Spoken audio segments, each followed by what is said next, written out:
should go ahead. Good afternoon. I'd first like to thank the TTC Board for the opportunity to speak here today. My name is Bri Gardner, and I am the Transit Lead for the Toronto Youth Cabinet, as well as a student going into grade 11 at Ursula Franklin Academy. The Toronto Youth Cabinet is the official youth advisory body for the City of Toronto. Since 1998, we have been advocating for a more equitable and youth-friendly city.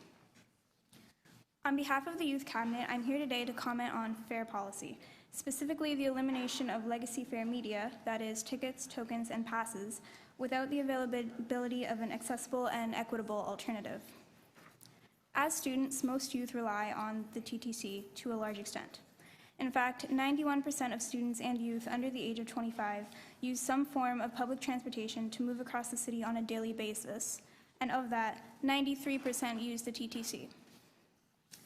Truly, a huge number of students use the TTC, and many of them have engaged with the Toronto Youth Cabinet in some capacity. And in a survey conducted across the city with hundreds of respondents between the ages of 13 and 24, 95% said they regularly use tickets, tokens, or passes, with only 5% of respondents using Presto as their main method of payment. We think that this is for several reasons, but the main one being access to Presto.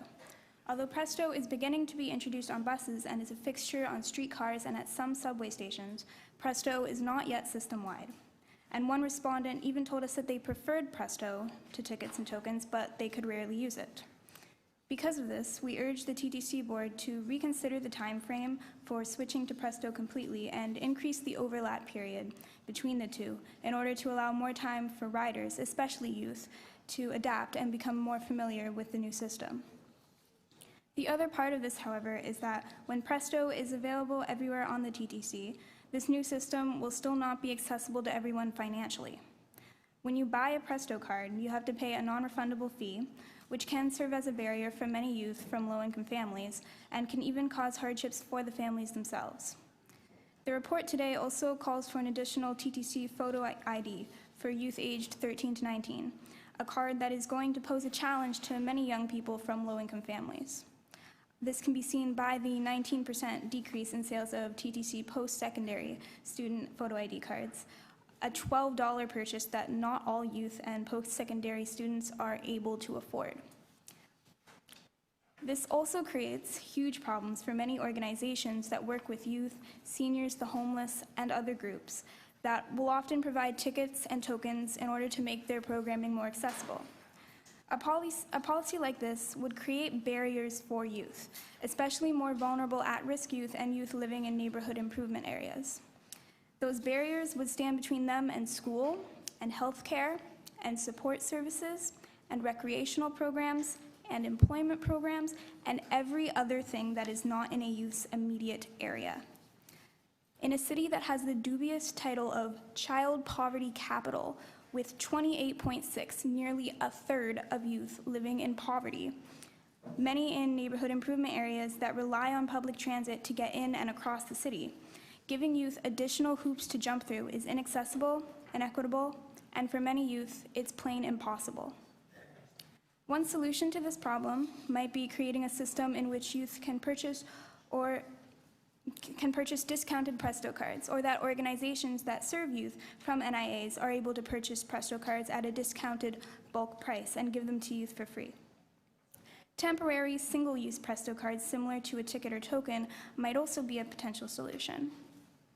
In summary, we are asking the TTC Board to consider convening youth, seniors, and those who work with these groups together to develop an alternate fare model that would make the Presto system more accessible and equitable to all those who want to spend time working, living, studying, or playing in Toronto.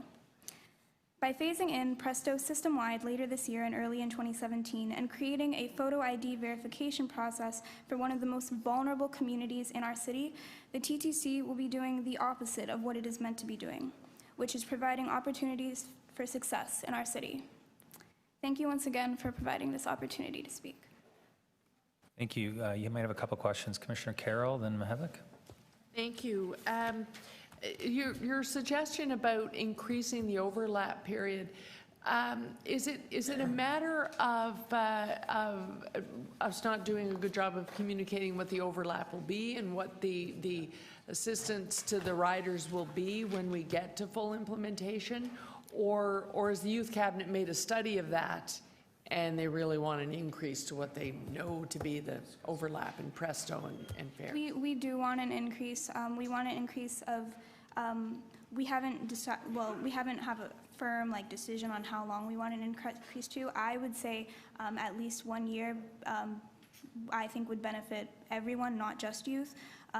Because even as a city staff told me earlier today, Presto made her feel confused and just uncomfortable. And as I don't know your name, but as you said earlier, you didn't know how to use your Presto card. So I think just having a longer overlap time with communication of Presto, how to use it, how this will be fully implemented, I think that would be beneficial to everyone. Mm-hmm.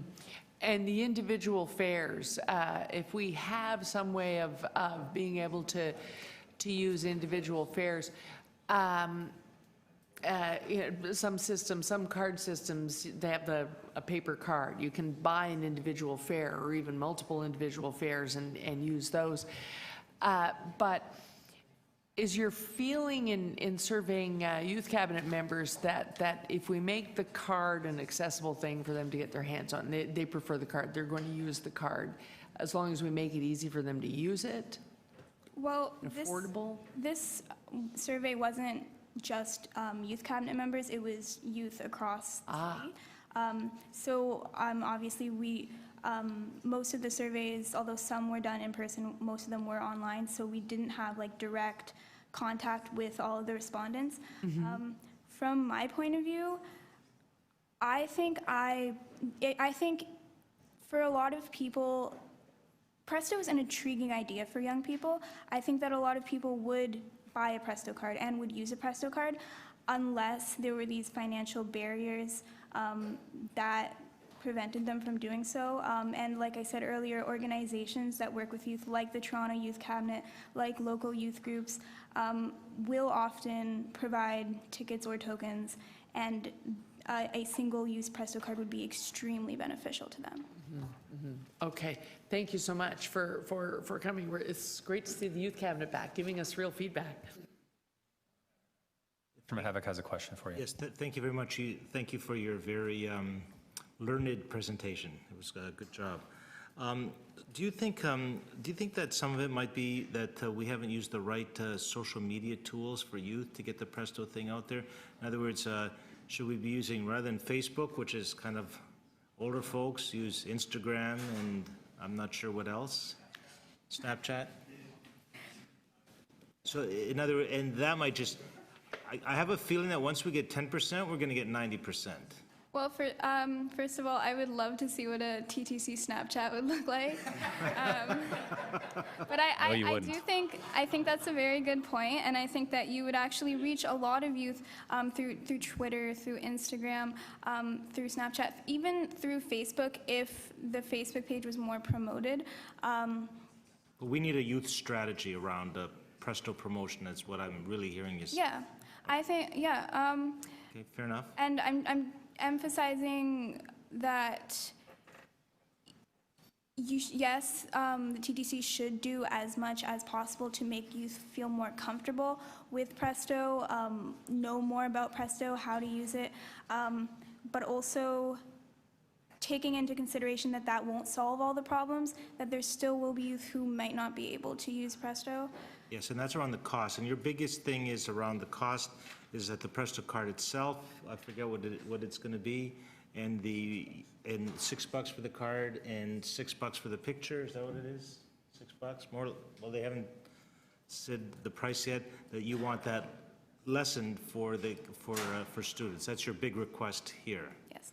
And can I ask you this? Have you had a chance to have a focused conversation, either the youth cabinet or the youth cabinet and other youth groups, with our staff working on this? No. Have there been any session on that? But we would be very open to that. Great. Okay. Thank you.